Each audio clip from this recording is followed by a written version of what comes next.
Welcome to the launch of our 20th issue of the Connecticut State of the Birds Report. I'm Joyce Lights, Executive Director of Connecticut Audubon Society. I'm going to be starting first with some housekeeping. For the best viewing experience, we fully recommend speaker view, which you can find in the upper right-hand corner of your screen. You'll be muted throughout this presentation, but you can ask questions in the chat, and please, we encourage you to ask questions of our presenters and of us. And for the presentation. Each year, we identify an area of conservation concern to focus on. We started the State of the Birds report with conserving birds and their habitats in 2006. Then we covered gains and losses and the prospect of extinction in 2016. But by 2021, we were looking at a report that was discussing 3 billion birds gone.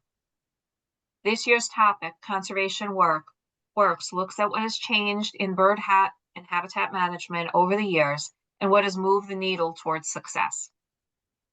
We always look to researchers who are leaders in their field, including past authors Chris Elphick, Scott Weidensaul, Gina McCarthy, and Pete Mara to tell us what is happening and for making recommendations.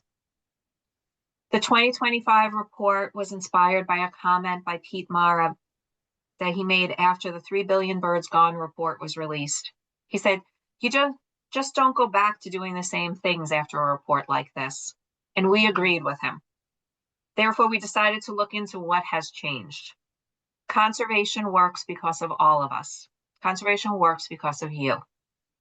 I would now like to invite Tom Anderson, our Director of Communications and Editor of State of the Birds, to provide an overview of this year's report.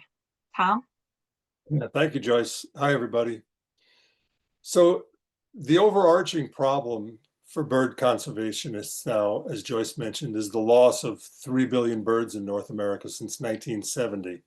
That data point, that doesn't mean that there were not population losses before 1970. There certainly were. And it doesn't mean that the population losses ended in 2019 when that study came out. But it's a good representation of what we're faced with. Bird populations keep going down. I'm going to refer again to the quote that Joyce just mentioned from Peter Mara. Pete at the time was the head of the Smithsonian Migratory Bird Center, and he was one of the authors of that 2019 report in the journal Science. And he talked about the reality facing the conservation community. He said in a radio interview, "You don't publish a paper like that and then go back to your day job doing science. You start scratching your head and thinking, what do we do to help these species recover? We came to the conclusion that conservation and the way we're doing it, it's not enough, it's not working, and we need to reimagine what we're doing for bird conservation." What Connecticut Audubon wanted to do for this 2025 State of the Birds report was to look for projects that represented a reimagining of bird conservation. We titled it Conservation Works, Building a Better Future for Birds. We chose 4 good examples, and we also realized that if the bird population decline happened over decades and decades, solutions were going to take a long time too. So we wanted to find younger generation conservationists, people who represent the generation that'll be doing this work over the long term. So now we'll move to the substance of this year's report. We're joined by 4 of the authors. They're going to introduce themselves. I'd like to see if we can get them all 4 on at once, and maybe if we do, you can switch to gallery view for a better view. The authors are Catherine Temple, Connie Manis, Jacob Steinberg, and Autumn Jordan. So, Kat, do you want to start, please? And then we'll go in order. Connie, Jacob, and Autumn. Hi, everyone. I'm Kat Temple. I am the Graduate Fellow for Road to Recovery, an initiative that came out of the 2019 paper of 3 billion birds gone, as well as a graduate student at Auburn University.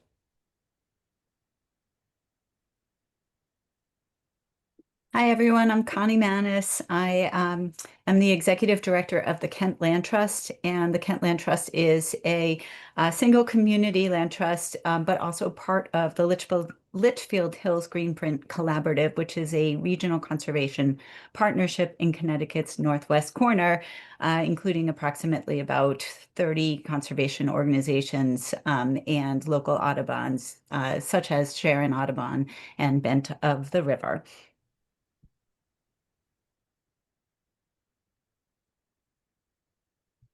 My turn. Hi, I'm Jacob Steinberg. I am producer and director of natural history programs. I run a video production company and consulting organization. We work primarily on natural history and conservation stories. I directed a couple of years ago a film for PBS called Season of the Osprey that was shot mostly in Connecticut, with the exception of the migration sequence. It was shot entirely in Connecticut. Several were on Connecticut Audubon Society properties.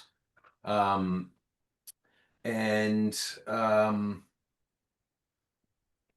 happy to be here. Hi everyone, my name's Autumn Jordan, Bird Friendly City Organizer at Nature Canada. Really excited to be here today. We're based in Ottawa, Ontario, capital of Canada. I have a background in conservation biology, and fun fact, Nature Canada was previously known as the Canadian Audubon Society. So really happy to be here today with everyone. Thank you for having me. Thank you very much. So now give us a second to get the PowerPoint on the screen, and when it's ready, we'll start with Kat's presentation.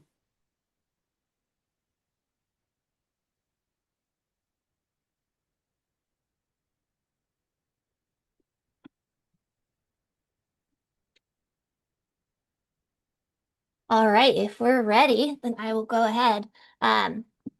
As I said earlier, I'm Kat Temple. I am a graduate fellow with Road to Recovery Initiative. The Road to Recovery Initiative is a group working to reverse bird declines for species in the Western Hemisphere that have lost half or more of their numbers, or as we call them, tipping point species. This initiative came out of the 2019 paper on 3 billion birds gone, and Pete Mara is a part of our core team. I am definitely honored to be here, as everyone else has mentioned. But when I was talking to Tom about what he wanted for this article and the future of conservation and how do we make recovery happen, working at an organization that focuses on the road to recovery of species that populations have declined, then several pieces came to mind, but the main ones that tie everything together are science, collaboration, and communication. Because conservation doesn't just rely on us doing the work, it also relies on us communicating with everyone, because without people, conservation will never happen. And so within this, we use some case studies as an example of how we can successfully recover species. Now, this is on a small time frame, and this work takes a long time. However, perhaps a novel thing is looking at our small gains within this time frame. For example, the international cooperation is giving lesser yellowlegs a path to recovery by connecting science and conservation planning through across countries, and that's also done by finding why are they declining and working with people across their breeding grounds in Alaska, and then all the way down to where they winter and where they're unfortunately hunted during that time. But by working together, we can really accomplish the goal of recovery by communicating with people and through outreach and different science, working to reverse those bird declines and decrease the amount of hunting that happens in the non-breeding season, as well as making sure that they're protected during the breeding season. Another example is the wood thrush. The wood thrush, which I'm sure all of you are familiar with. There's not always a ton known, but a large migratory connectivity project happened with what are called MODIS, so radio tracking tags through a selection of towers, and that was multi-country, multi-organization working together to really set up those towers and to put tags on birds and to put in the effort in order to like looking at the data and making sure that they're able to get valuable information from that. But by finding that information, they're able to target areas that need protection for this vulnerable species. Well, it might not sound like a new idea. Collaboration, reevaluating what we've done. Unfortunately, this is not the most common thing that happens. And so perhaps the most novel way forward and the most straightforward way towards conservation is looking at what we've done and being willing to change. Humans don't like changing. We all know that. But by looking at what we've done in an adaptive management framework and, did it work? Did breeding success work? We can find that out through various programs such as banding or nest checks or long-term presence absence surveys. Then we can start to really chip away at if we are actively making gains in these recoveries for these at-risk species that call Connecticut home, such as the American oyster catcher, which is a great example of success through collaboration, where declines, breeding pairs have really shot up, and that's through that collaboration across areas, but not just through different locations, but through disciplines as well. Another aspect that road to recovery really focuses on, and that recovery is really going towards, and conservation, is social science. By understanding social science and by really understanding and illuminating, clarifying human behaviors, values, and barriers to action, we can adjust our stance with conservation with that information and really work with people in order to conserve these birds. Without working with people, as I mentioned, we are not ever going to make changes in conservation. So really valuing opinions across cultures and borders and countries and states, and making sure voices are heard, but also working together to address these common problems. Recovery can happen. I worked in Hawaii for many years before going to graduate school and working across the country. And if I can keep hope there, which is the endangered species capital of the world, I genuinely think everyone can. And hope is not just an idea, but it's a result of action. And so I hope that all these stories that were collected and so graciously put together by Connecticut Audubon really help illuminate that. By keeping the hope, we can keep our motivation and keep working to conserve these species that we all love so much. That's all I have. Thank you very much. That was great. Folks, those of you who are on the call, go to your report and read this article. It really really serves as an introduction to the whole topic of Road to Recovery, which is the organization that is affiliated with. So now we're going to move to Connie Manis of Kent Land Trust. And I'm sure Connie will mention this as well, but I feel obligated to say that the two of the three authors weren't able to make it today. Connie co-wrote this with Katie Blake of Highstead and Sarah Barker of the Cornell Lab of Ornithology. So Connie, over to you. Thank you. Thanks, Tom. Yeah, so our article, Collaborative Conservation, Engaging Communities Through Birds, reports on the work that the Kent Land Trust has engaged in with partners in the Macedonia Forest Block Important Bird Area. And this work is supported by the Northeast Bird Habitat Conservation Initiative, which is a network of land trusts, scientists, landowners, and conservation organizations from Virginia to Maine.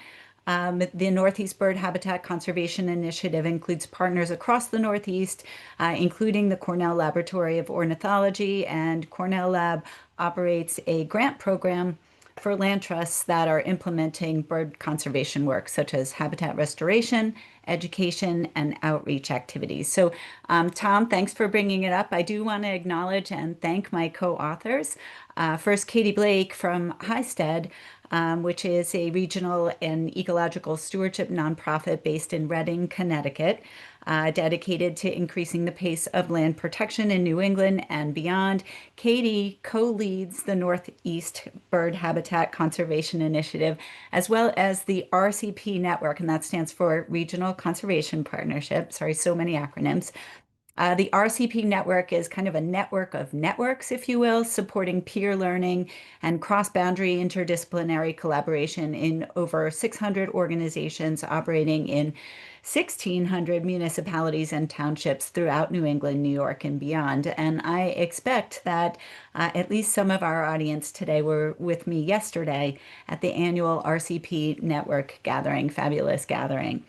And then my other co-author is Sarah Barker from Cornell Lab, who oversees the Land Trust grants and other bird conservation grant programs. And rather than try to encapsulate all of the amazing work coming out of Cornell Lab, let me just say that I'm so grateful for its really unique model, which spans and connects the worlds of data and science on the one hand, and community and cross-disciplinary participation on the other. Our article discusses how collaborative groups like RCPs can be effective in bird conservation work due to their ability to be both local and landscape level. RCPs involve people in a way that is directly relatable to them, and offer them also an understanding of how their actions make impact within the larger world. The article shows how the Kent Land Trust did this with the support of Cornell Lab and the Northeast Bird Habitat Conservation Initiative, first at its Keystone property, restoring habitat at like one small location, and then by engaging conservation partners in a two-town area, coordinating around management needs and strategies in the Macedonia Forest Block important bird area. So the Macedonia Forest Block is one of the largest remaining core forest blocks in Connecticut, and it's worth mentioning that KLT, the Kent Land Trust, has long been a leader in bird conservation work. We're really fortunate to include on our board Lori Doss, who is the chair of the science department at the Marvelwood School, and Lori's work collecting bird data at map stations for many, many years helped to get the Macedonia Forest Block important bird area named as such. The block is a critical link in as still connected, as yet connected forest corridor that spans Northeast states from the Hudson Valley all the way to Canada, and it's roughly bounded by the Hudson and the Connecticut rivers. And so this massive, if you will, contiguous corridor is the focus of a landscape level connectivity initiative called Follow the Forest, and has been incorporated as one of the local drivers of the Kent Land Trust conservation strategy. The block, as the slide says, is just over 22,500 acres in parts of Kent and Sharon, and it's 88% forested. It includes Macedonia Brook State Park, which is kind of the origin of the name, and parts of the Appalachian Trail, and more than 11 conservation organizations own and oversee conservation easements on land within this important bird area. Slides are getting a little ahead of me. I just want to talk a little bit more about Macedonia. Can we go back one? Thanks. All right. In 2019, just because the meat and potatoes, a management plan was written for the area with input from those 11 conservation organizations, detailing the habitats, making recommendations related to the needs of bird species in the area, in particular forest interior birds that have declined in population, such as the cerulean warbler and the wood thrush. And that was 2019, and we all know what happened in 2020. But in 2023, with support from Cornell Lab, the Kent Land Trust began convening the partners to examine the report's recommendations, taking note of new developments, including emerging pests, disease threatening trees, and other habitat threats. Our meetings included 2 demonstration projects that were undertaken at the Sharon Audubon Center to showcase forest and habitat management strategies. And at the end of that first phase of the project, the conservation partners agreed that it was worthwhile to keep meeting. While together we were responsible for many acres in the block, so much more is in the hands of private landowners. So this year, we launched a new phase of the project designed to engage private landowners in learning about and implementing forest management practices on their own lands. And we're really looking forward to our second group activity next Friday, which will be a site visit to a managed forest property in Sharon. One of our article's intended takeaways is the tremendous potential of collaborative work to reverse bird population declines over these last 50 years. And I mentioned during my introduction the power of collaborations to engage people where they're at, as well as help them find meaning within a larger goal. In addition to this, I would say that the relationships that we've built through the Northeast Bird Habitat Conservation Initiative give us really a significant leg up in designing our current work with landowners, because through that initiative, we learned about successful models used by our peers in Virginia and Vermont and drew upon these models. Just to put a teaser out there, one of the models was called landowner speed dating, really fun to do. The rest of our project is designed to use the techniques learned by Cold Hollow to Canada in their woodlots program. Okay, now we can go to the next slide and I'll wrap up. Thank you for indulging me. These photos and the one from 2 slides back are from the Kent Land Trust Farm Preserve. And this was the site of our first Cornell Lab supported project, which involved restoring the buffer of an oxbow pond of the Housatonic River. So following our restoration, visitors can really see much more the variety of local waterfowl that enjoy this habitat. And just across the river, you can see the forested landscape of the Macedonia forest block there. The Oxbow Pond is located at the Kent Land Trust's Keystone property. It's a small 12-acre farm just off Route 7, which is a really well-traveled area and kind of the gateway to the Berkshires. And it's really easy to get to this property and really easy to see where we did our restoration. Great spot for people to stop and engage in birding. So our article demonstrates how, in addition to the habitat improvements we made at this site, we installed features and informational materials to encourage visitors to use eBird to help us contribute to bird data. So not only has learning to use Merlin and eBird helped to inspire a conservation ethic in our visitors and people all over the world, but the availability of data really helps our organization to evaluate the impact of our restoration and to assess what future needs might be and calibrate our stewardship activities accordingly. So in closing, I really hope that our article inspires others to join, form, and invest in similar collaborations and to access the tremendous resources of colleagues and leaders through the Northeast Bird Habitat Conservation Initiative and other such groups that are forming across the country. As the article concludes, this is how birds will come back, not through a single sweeping policy or one heroic effort, but through hundreds of communities, thousands of landowners, and millions of data points, all pulling in the same direction. Thank you. Thank you, Connie. That was really fantastic. The Macedonia project, when I read your article, what I first thought was the entire article should be about that. It's so interesting and so fascinating what's going on. So anyway, thank you. Great job. We're going to change the order a little bit. Autumn Jordan from Nature Canada is at a train station, and she's going to be on a train in a few minutes. So we're going to move her to third and put Jacob Steinberg after her, if that's, I'm sure it's okay with everybody. So Jordan, are you ready? I am. Thank you so much for letting me go next. Jacob, I hope that's okay with you. Really excited to be here today, even though I'm joining from the train station. My article that Tom approached me about is about our bird-friendly city program. Of course, as many of us may know, our urban environments are full of threats that our feather friends face, whether that's collisions with glass structures and vehicles, outdoor cats, as well as pesticide use, habitat loss, and tree canopy are all elements of our cities and towns that birds unfortunately face today. As such, this is why we created the Bird Friendly City program, not only inspired by the research that Tom mentioned at the start, but that in Canada alone, we've seen declines of more than 70 to 90% of various different bird species across the country. And with many of Canadians living in key metropolitan areas, we knew that the time was coming to change this and change the landscapes for people and birds.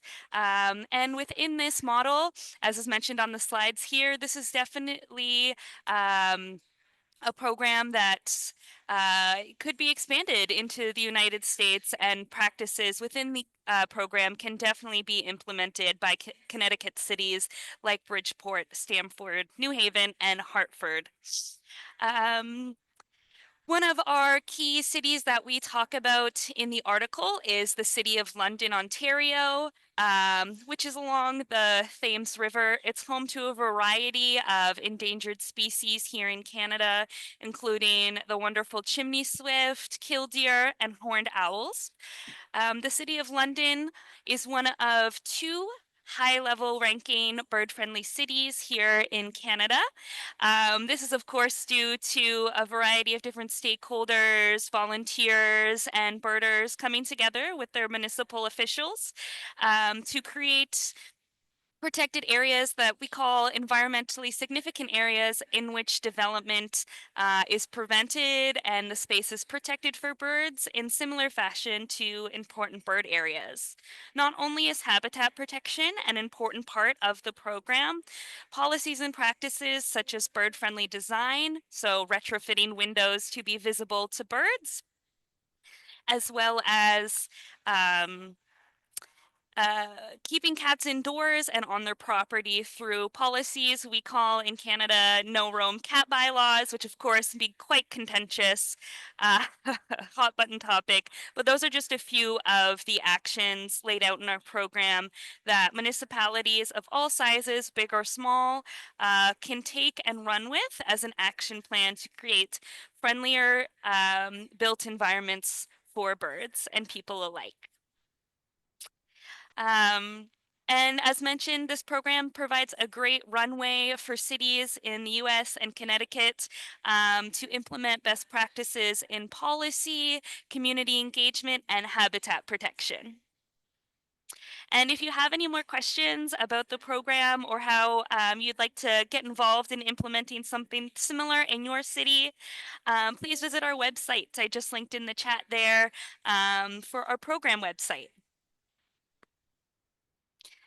Thank you so much, everyone, and sorry for the train background noise that you're most likely hearing, but really appreciate taking this time today, and I hope you folks enjoy my article that I wrote. I'm really honored to be a part of it. Thank you.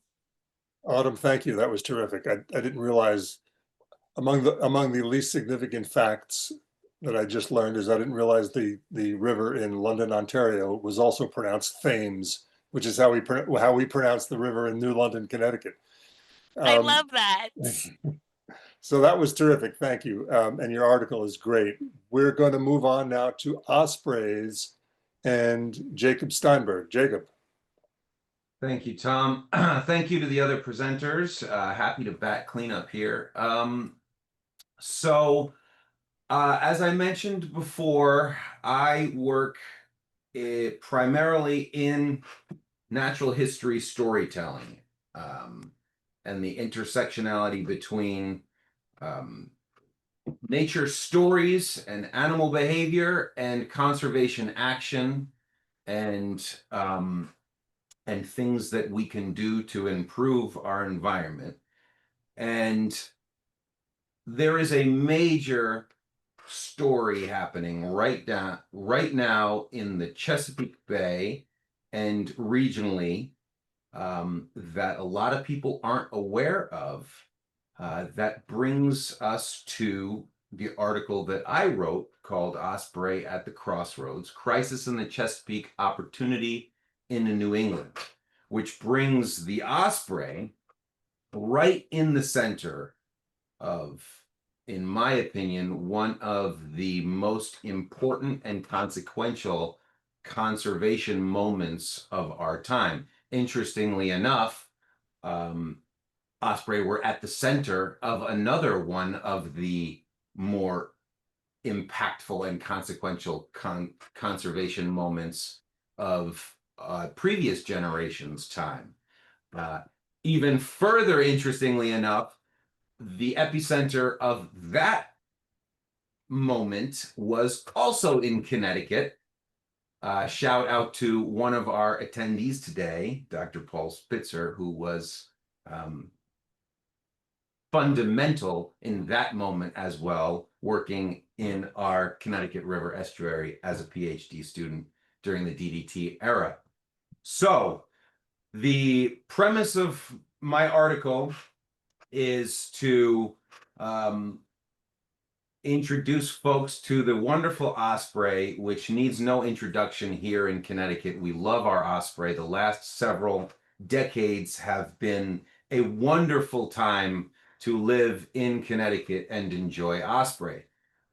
We have an abundant, thriving population of osprey all along our coasts and inland. But this has not always been the case. We are fortunate in that, due to good science, an active citizenry, and a coastal population of people paying attention to declining populations during the DDT era, good science that connected the culprit of that as the widespread use of the chemical contaminant, in that case DDT, we were able to, for the love of the osprey, and our worry that continued use of this pesticide would decimate and further decimate their population, as well as many other predator species that were also likewise affected, we were able to take consequential action. That was several decades ago, and we have been enjoying the fruits of those efforts for the last several decades, and enjoying our wonderful osprey populations. However, that is not the case in the largest and most concentrated osprey population by far in the world, which is the Chesapeake Bay, our largest and most consequential estuary environment on the East Coast, where, surprisingly and shockingly, the last few years, as data has shown in 2024 and 2025, a continued trend of osprey productivity that is below DDT levels. So this is something that is shocking. Most of you will not be aware of, but it's worth repeating, is that right now in the Chesapeake Bay, the by far most concentrated osprey population in the world is experiencing reproductive success levels that are below the nadir of the DDT crisis in this country. So what that means is, I made a film on the DDT crisis, and the stories are eerily similar. Nests that have been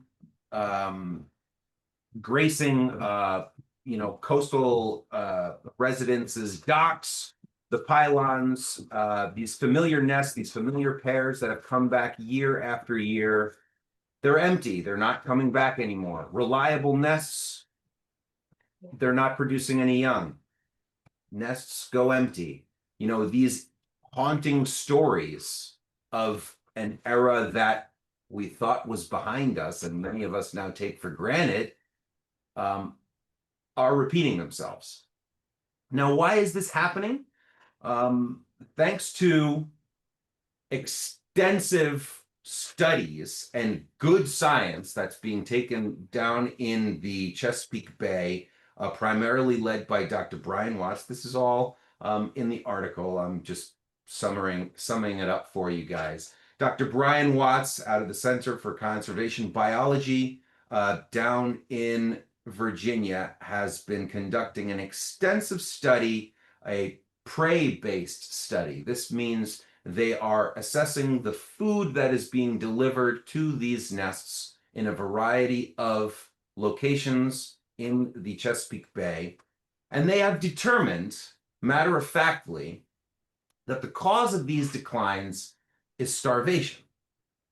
So in a very specific area, in a very specific level of water salinity, ospreys are starving. They have no food down there. And this is because the primary food source for saltwater breeding osprey is what is commonly referred to as the most important fish in the sea. And this is the Atlantic menhaden, a fish that many of you might not even know what that is or have heard that name before. It's commonly referred to as bunker or pogie or menhaden, or dependent on wherever you are, it's got several different common names. But no matter what you call it, it is by far the most important fish in the sea, a migratory forage fish species that forms the foundational food source for the entire Atlantic marine ecosystem, from predator fish to marine mammals, all the way up the food chain to osprey. This fish is experiencing calamitous overfishing, primarily in the Chesapeake Bay, but which affects the coast-wide food system of the entire North Atlantic. So that is what we know. And here in Connecticut, our osprey numbers are still good, which is exciting until they're not. So we can now use we have an opportunity before us to recognize that the osprey have performed a critical role for us in the past as an indicator species. Several decades ago, it was of chemical contamination. We paid attention to good data and declining osprey populations. We took action to great effect, and we are still enjoying the results of those effects. Right now, a similar story is playing out. We have that opportunity once again because osprey have a unique ability as an indicator species. They are charismatic. We love our osprey. They're highly visible. They nest in plain sight of humans, in and around our properties, the places, our beaches where we like to hang out. So they're easily observable. And so now, once again, we find ourselves in a position to look at the osprey as an indicator species, this time not of chemical contamination, but of declining fish stocks, which is something that is very difficult to study. It is very difficult and expensive to study. Migratory fish species that spend most of their adult life out in the open ocean and come inland to breed are a very difficult area to study and very expensive. But what Dr. Watts has pioneered down in the Chesapeake is, osprey, when they concentrate themselves in high numbers with a citizenry that pays attention and volunteers and the ability to collect data, we can look at these prey deliveries. We could see the fish coming into these nests, count them. We can go so far as to gauge the caloric intake of these young osprey. And this provides the best data that we have to date on fish stocks. And that brings us to our opportunity. And we'll get to the next slide, in that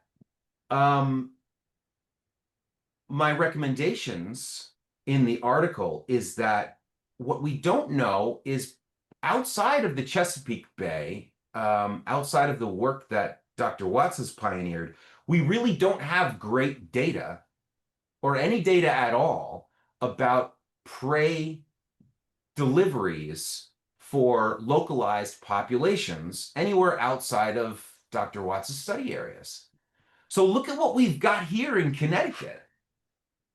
Thanks to Osprey Nation and the power of citizen science, we have this vast collection of potential data points of immense value, whereby if we model Dr. Watts's prey-based study in the Chesapeake, we as a state could once again take a leading role in a critical moment for conservation efforts, for osprey, for regional conservation, and initiate a prey-based study statewide so that we can gather vital and critical, and to date the best available science on fish stocks, an absolutely vital and critical component to our Atlantic coast-wide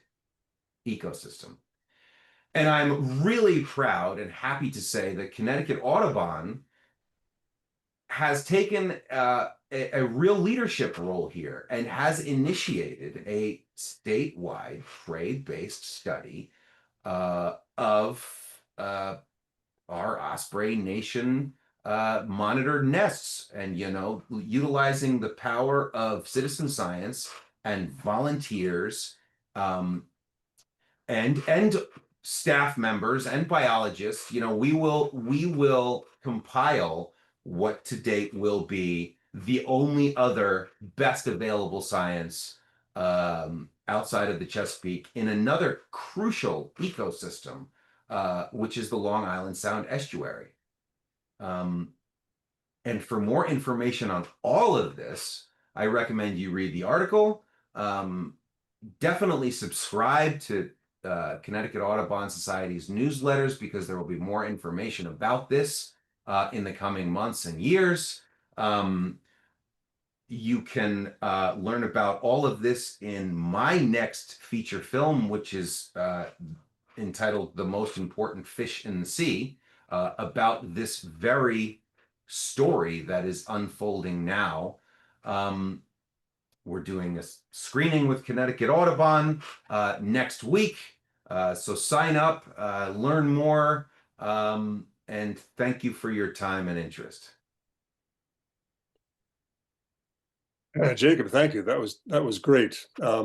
And in fact, thank you for reminding me of the screening on November 18th, Saturday, November 18th. We are doing a screening of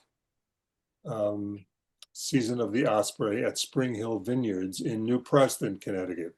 There are details on our website. Everyone's invited. There's a Jacob. I'm pretty sure I wrote on the website that Jacob will be there. You're going to be there, right, Jacob? Yeah. Yes, I'm going to be there. We're going to screen the film. It's a lovely setting. Everyone is welcome. You should definitely come. We're going to screen the film. We're going to have a presentation, a little bit of a behind the scenes of how we made the film. And we'll be introducing our next feature project, which I just gave a glimpse of, which is the most important fish in the sea. That's great. We will be sending more information out again via email. Thank you, Jacob. So I'm going to handle the last article myself, which is called "If Government Abandons Conservation, Birds and a Generation of Scientists Will Both Suffer." Excuse me a second while I find my notes here. So The question we wanted to raise in this final article is whether we'll have the government support that conservation science has long relied on, and if not, what'll be lost. Federal funding has provided a stable base of support for the research, monitoring, and management that make bird conservation possible. Federal dollars sustain the National Wildlife Refuge System, long-term habitat management, and the monitoring programs that track the health of bird populations across the continent. They also fund the seasonal jobs, graduate assistantships, and postdoc positions that give young scientists the experience to launch their careers. That's now in jeopardy. The National Wildlife Refuge System faces a 22% budget reduction that threatens not only habitat management and staffing, but also the field science that takes place on refuge lands. Funding for the U.S. Fish and Wildlife Service grants and North American Wetlands Conservation Act has been frozen or delayed. That disrupts field work and collaborative projects. And maybe most alarming, the U.S. Geological Survey's Ecosystems Mission Area, which houses both the North American Breeding Bird Survey and the Bird Banding Laboratory, it faces a 90% cut, including layoffs of nearly the entire banding staff. And bird banding is the source of the most basic data that we have about bird migration. The damage would extend beyond data and research. If field stations can't hire seasonal staff, if graduate students can't secure assistantships, and if postdocs can't find federally supported positions, many young scientists may leave the field entirely. That kind of loss would create a gap, not only in science, but in leadership. We might lose not just the infrastructure that makes bird conservation possible, but also the generation of scientists who will lead the recovery. So that is a perfect segue into the report's recommendations. And I'm going to turn that over to Mylon Bull, who is Connecticut Audubon's Senior Director of Science and Conservation. And Miley is essentially the founder of Connecticut State of the Birds. The first one was in 2006, as Joyce mentioned in our intro. Miley, over to you. Thank you. You're muted, Miley. Unmute. All right, thanks, Tom. I was one of the founders. I wasn't the founder. I helped along the way. That's basically what I'll tell you there. But thank you very much. This was to me, a very important report, especially because of ospreys, because ospreys have been dear to my heart since I was like 7 years old. But if we're going to reverse the decline of North American avifauna, it's going to require the effective local work in coordination with regional and national efforts. That's from the ground up, from the roots up. This has got to happen. So this report has highlighted what's working and where challenges remain. And based on the report, we have some recommendations. Number one, let me go back to ospreys, which are, again, one of my sentinel species. We plan to, as Jacob suggested, to launch a pilot project in 26 to identify fish species that state ospreys depend upon. He mentioned that Connecticut ospreys are doing well, but it may be the fact that the population is leveling off. We're not seeing the big increases in the population that we've seen over the last 10 years. The population may have leveled off. We had a good year this year, but the numbers don't seem to be going in the same trajectory as they were before. Why? Because we're not sure, but we're going to find out. We're going to model our project based on what Dr. Watts is doing in the Chesapeake. Jacob mentioned that the Chesapeake population is collapsing because of food shortages. Undoubtedly, I guess it's menhaden. Menhaden, as he mentioned, are migratory forage species that go not only from the Chesapeake, but other places all the way up the East Coast to Maine. Our ospreys depend largely on menhaden, especially when the young ospreys are requiring the most amount of food. So is this affecting our birds? We're not sure. So what I'd like to see with our project is going to look at identifying what fish are being brought back to osprey nests and how often they're being brought back. Our populations of ospreys along the coast, are they doing better than our inland populations? In other words, our saltwater-based, menhaden-based osprey populations doing better than our inland-based freshwater fish prey populations? This is what we need to understand. In order to do that, we're going to need better data on what the fish are eating, how often they're bringing them in, what the caloric intake is, et cetera. So we're going to model our project after what Dr. Watts is doing. We've got plenty of volunteers. As Jacob mentioned, we've identified over about 1,000 nests. Not all of those nests are active. Over 800 are active, and over 340 volunteer monitors who we train every year to look at the nests and identify how many active nests are producing how many fledglings. So we're going to urge. This is going to, I think, depend a lot upon fisheries management too.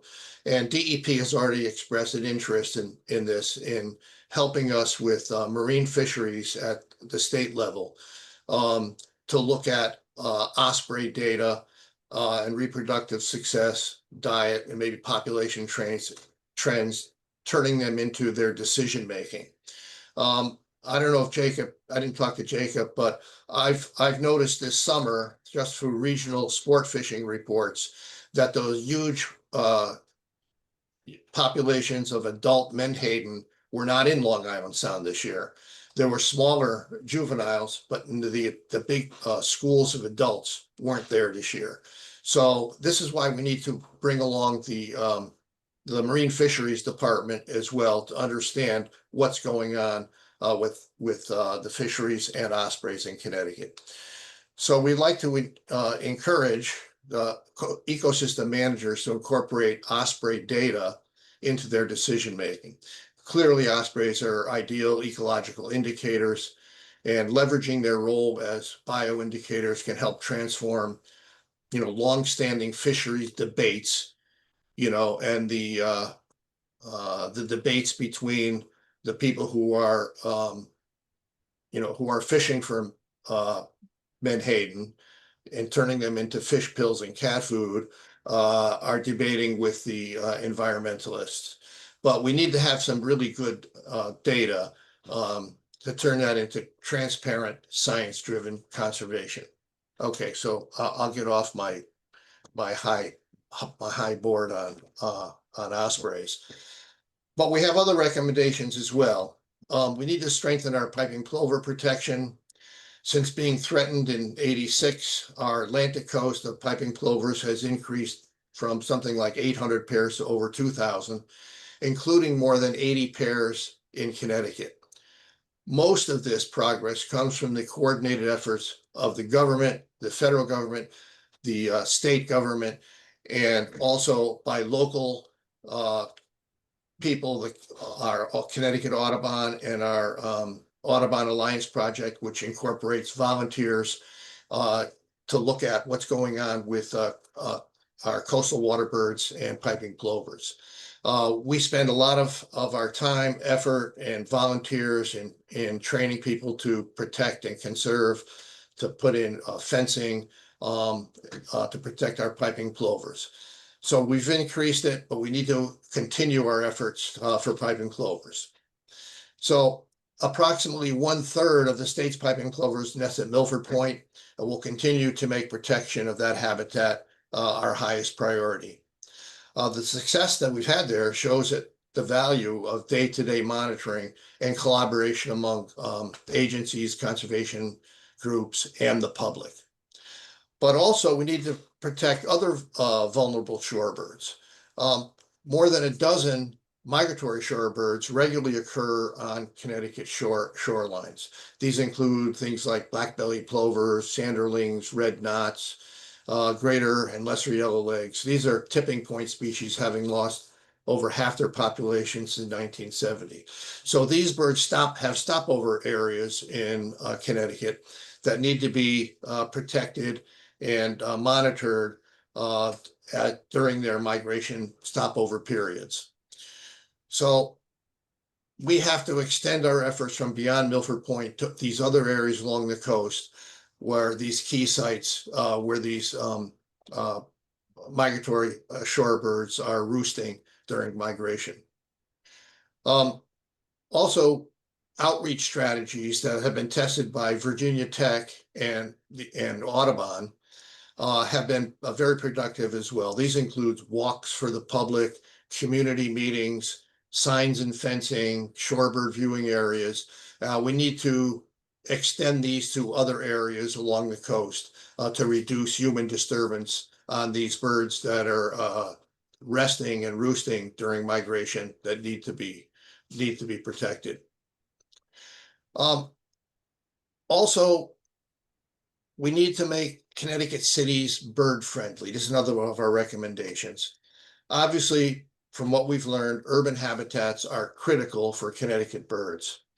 So we're encouraging conservation groups, land trusts, and municipalities to coordinate and collaborate on initiatives modeled on Nature Canada's Bird Friendly City program, as we just heard.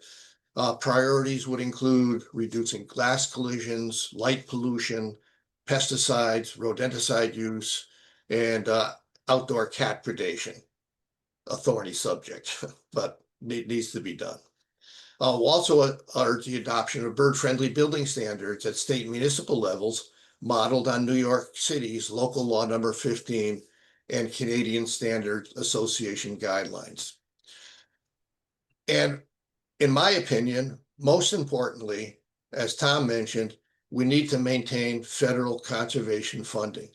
Congress must not only reject proposed cuts to essential programs, but they need to increase funding to these essential programs, such as Bird Banding Lab, North American Breeding Bird Survey, International Wildlife Refuge funding.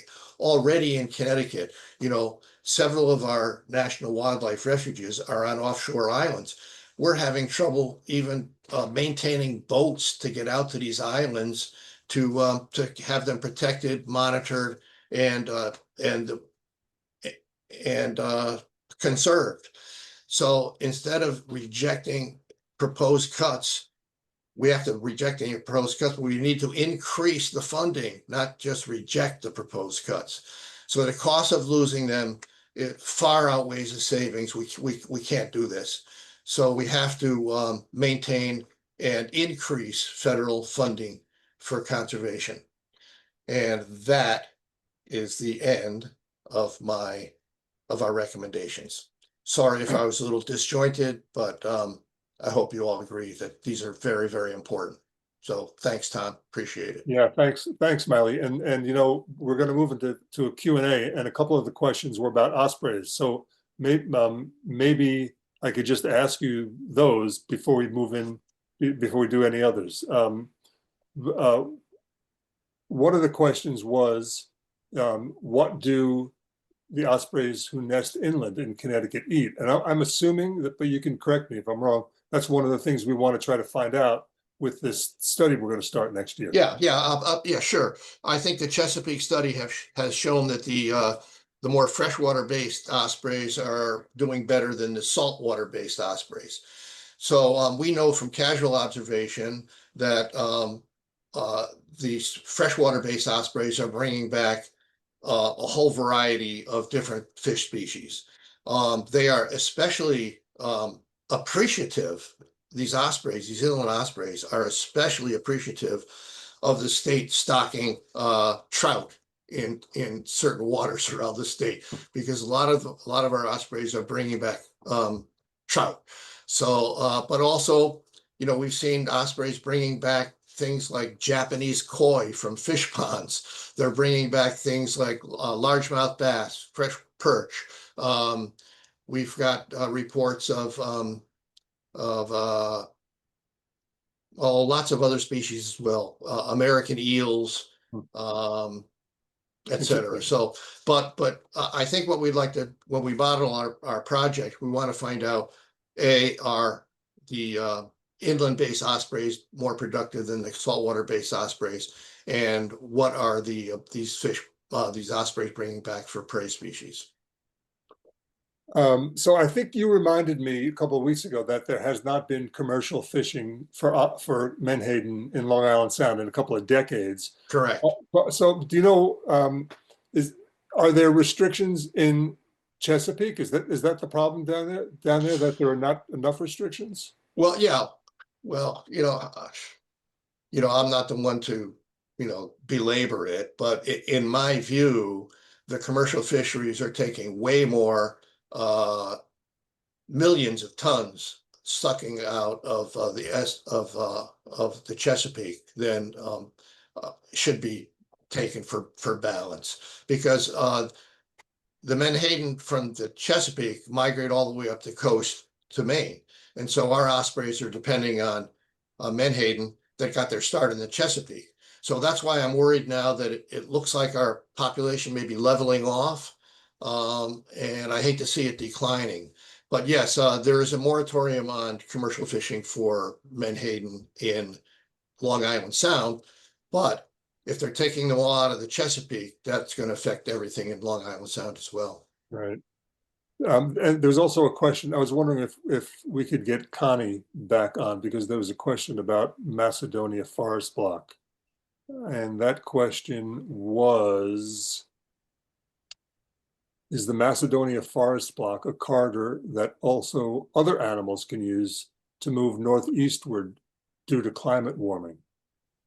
Yeah, and I did post an answer because I was, I was fearful that we wouldn't get to that, but I really appreciate the question because the answer is yes. And there is, I mentioned very briefly a terrestrial connectivity initiative called Follow the Forest, which is very much about and this covers, it's a multi-state thing. It's New York, Connecticut, Vermont, New Hampshire, I think a little bit of Massachusetts, but I'm not sure. But anyway, it's roughly the corridor, the huge corridor that exists between the Hudson and the Connecticut rivers. And the focus of the initiative, in order to support continued biodiversity and climate resilience, is to take blocks of core forest, 250 acres and more, and protect them at least 50%, but also to drill down on the linkages in between those core forests to really protect the ability for terrestrial wildlife to move.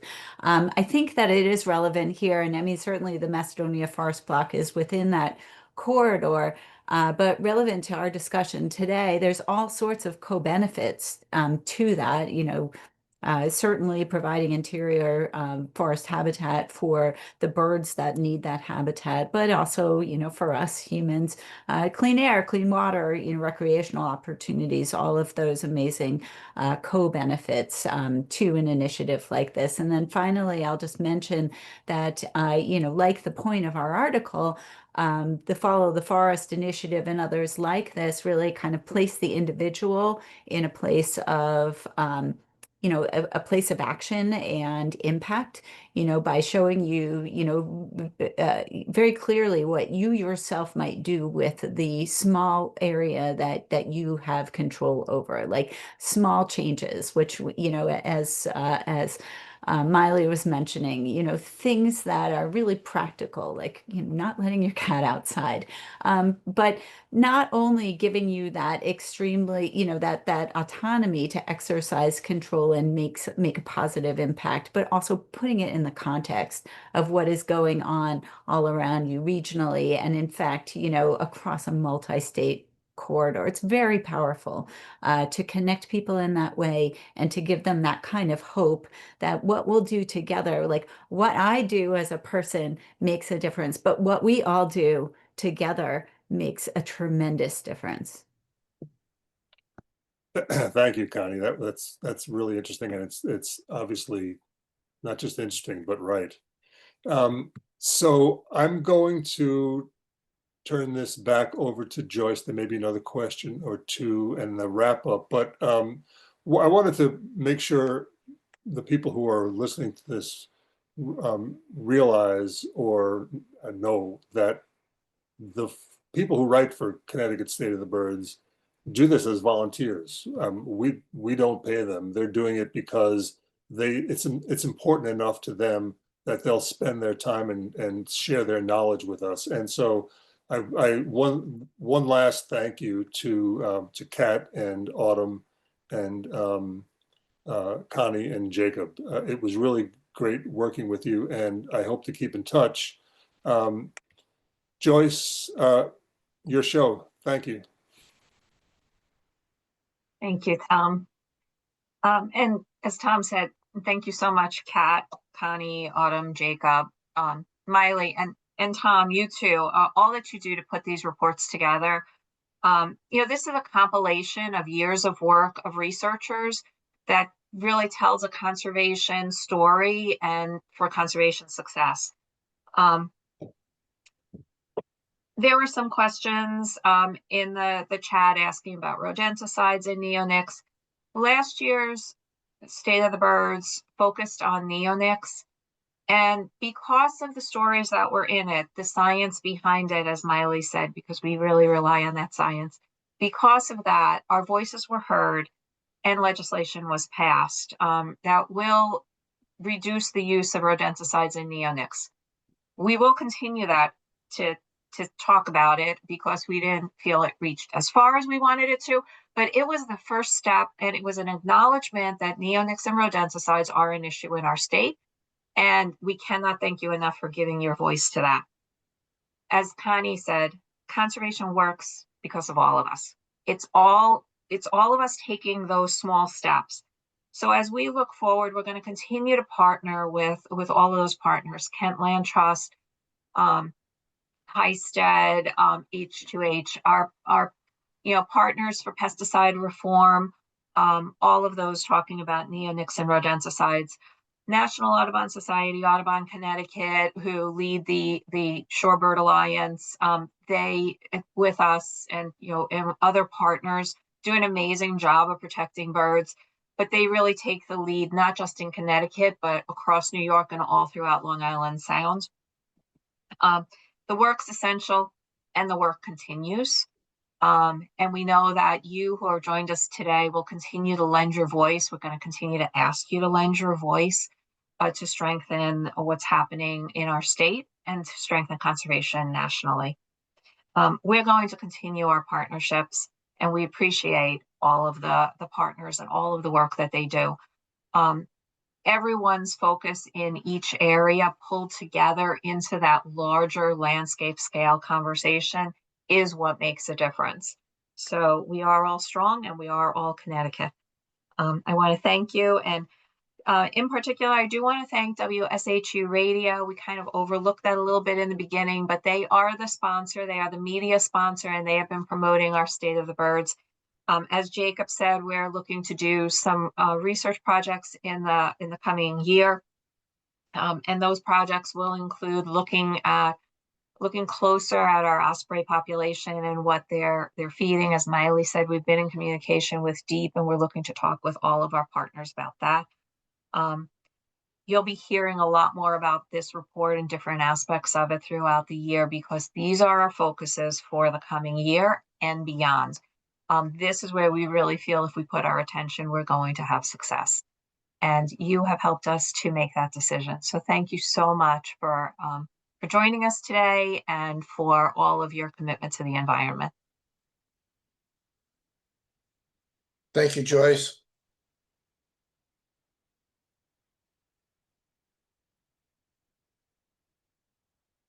If anyone has further questions, they can, email us or myself, and we can answer them then too. Absolutely. Thank you, everyone. All right, thank you. Thank you, Jacob. Did a great job, and everybody on the panel was great. Thank you.